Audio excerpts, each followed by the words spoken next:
What's up, everyone? So yes, I have a JDM car in the garage. It's a 97, I believe, version 5 STI RA.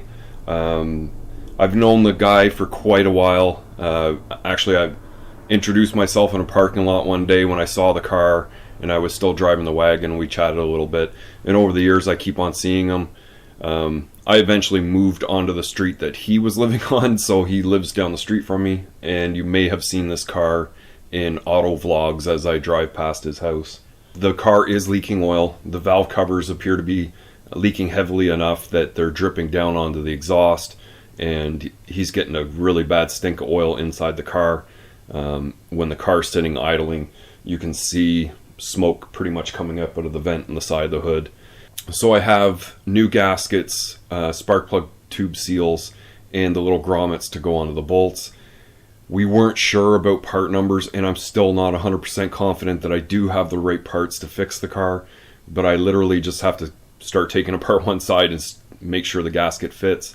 I will list the part numbers that we went with after I confirm that everything is correct. So I'm kind of just going to have to dig into it and see what happens.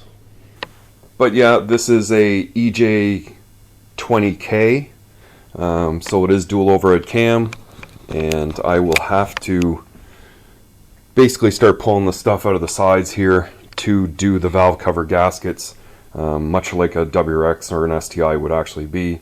Because we actually have ignition cables as opposed to coils, they'll just basically pop out of there, and might be a little easier to do these. On this side, I'm not so sure there, so I kind of got to just dig through there and see what happens. So yeah, I'm basically going to just start digging away at this, and anything that kind of strange that pops up, I'll turn the camera on and show you what's going on. I may just do the one side. If I'm going fast enough, then I'll record both sides and we'll make a video out of the whole thing. But I want to show you on the right hand side of the car where it's been leaking and where it actually drips onto the exhaust, so that if people are getting that oil smell, at least they can have a peek down there and see if they have the same thing going on. So I've gotten down to the left hand side cover, take out the battery, move the washer bottle over to the side. There's a bracket here that retains some of the wiring. Kind of want to detach the wiring and pull it out. That should give you enough room to remove the cover. Sometimes the bottom bolts are heavily corroded and you'll almost want to replace them with new bolts. These ones look to be in decent shape. The cover seems to be actually seeping on the bottom a little bit on this side. I know the worst of the leak is over on the other side, but it's best to do both covers, especially most times you get an entire gasket kit and it covers both sides anyway. The battery tray is pooled with water, which is very common in high humidity places. The battery actually warms up a little bit in the colder temperatures as you're using the vehicle and it's getting a charge. And as the vehicle gets turned off and cools, that battery maintains temperature for quite some time, and water will start to condensate on the outside of it in the humid area. And eventually when it warms up again, the water or a little bit of frost on the battery will start to melt and it collects up in the tray. Sometimes there's a little drain hole in these, but they'll get plugged. This one I don't think has a drain at all, so it's kind of just, it gets filled and then leaves ice on the battery when it freezes. So gotta definitely clean all that out. And some of the hardware I've noticed, like this bracket, a few of the bolts, the battery, the long bolts for the battery tie down, everything's got some rust on it. So I'm going to just go ahead and, after I'm done that, I'm just going to wire wheel them and give them a quick flash of paint just to kind of protect them from corrosion a little bit. When I get this cover out, we'll dig out the parts and we'll go through some part numbers. So this is the left hand side cover, just the 6 bolts, and the cover is quite easily removed. You probably want to take off the filler pipe just to give you a little bit more access to get it underneath the wiring. But before opening the package, I've verified that I do have the correct gasket. So these are KP gaskets. The number kind of converts over, crosses over to an Ultram number. JN3006L for the left-hand cover, and JN3006R for the right-hand side.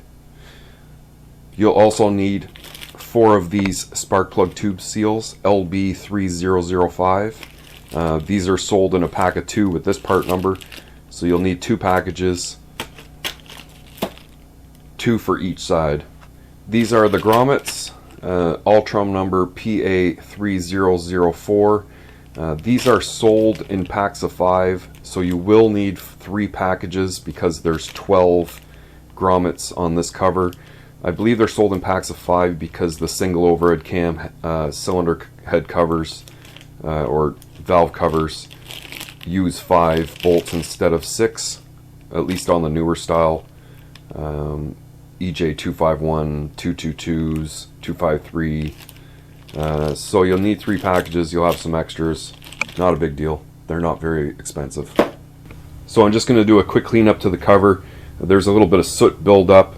You can kind of see how easily it comes off.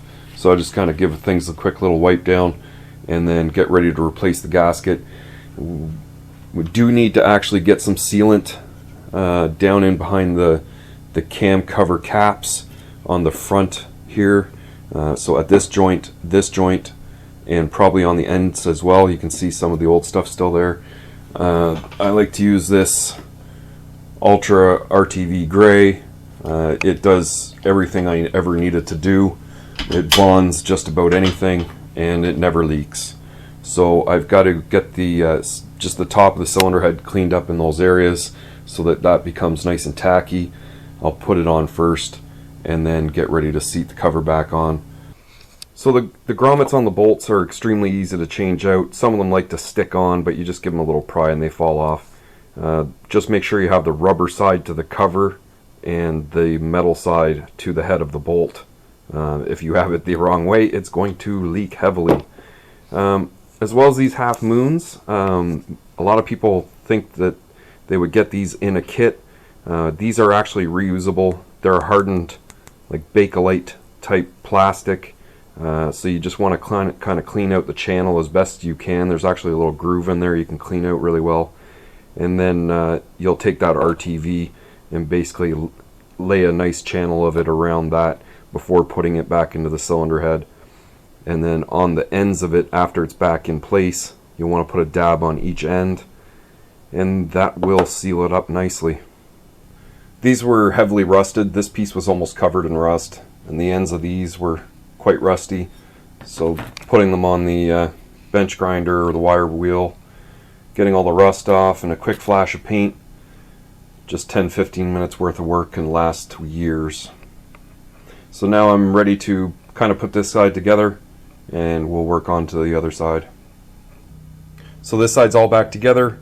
All I really need to do is put the battery terminals on, top up the washer fluid, and I'm ready to go on to the other side. So here I am on the right hand side. I'm ready to start trying to loosen the cover bolts.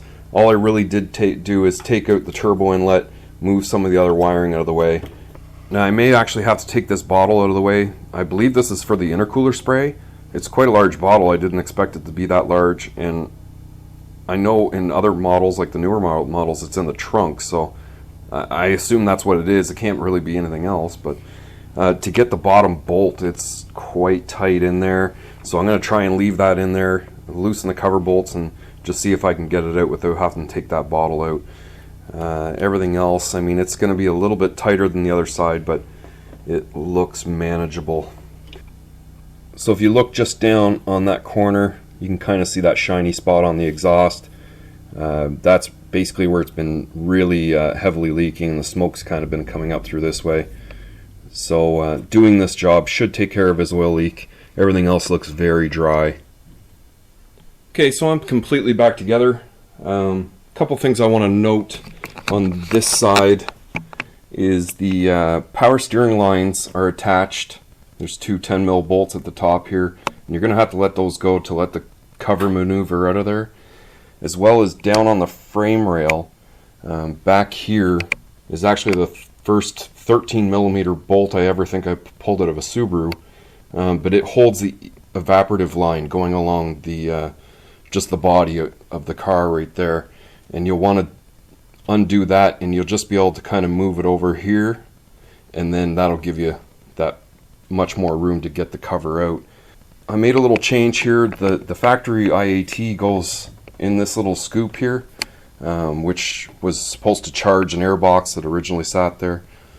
So because this has an aftermarket air filter on it, I've just decided, well, I'll zip the IAT over here, and it should get a little bit better reading. I also cleaned up the amplifier wire. I don't even know if there's an amp in the car, but I just decided, like, having it looped around here, I'll just drape it underneath, zip tie it, make the wire a little shorter. I've got everything else really tight. The battery terminal's in a lot better shape now. Put some washer fluid in, and this thing's good to go. So basically I've done that job in the garage on a WRX before. It's nice to show it on something a little different and to show the car a little bit. I'm kind of hoping in the summer, spring, summer, we can start doing a little bit more meets in town here, because there's a few Subarus and a few JDM cars rolling around, and it just kind of makes sense to kind of go for a coffee once a month and, you know, kind of talk about cars. So hopefully we can start arranging something like that. But that's that. And if you like this video, definitely give it a thumbs up. And if you're new here and you haven't already, please consider hitting that subscribe button for me. Leave your questions and comments further down below. And I'll see you in the next one.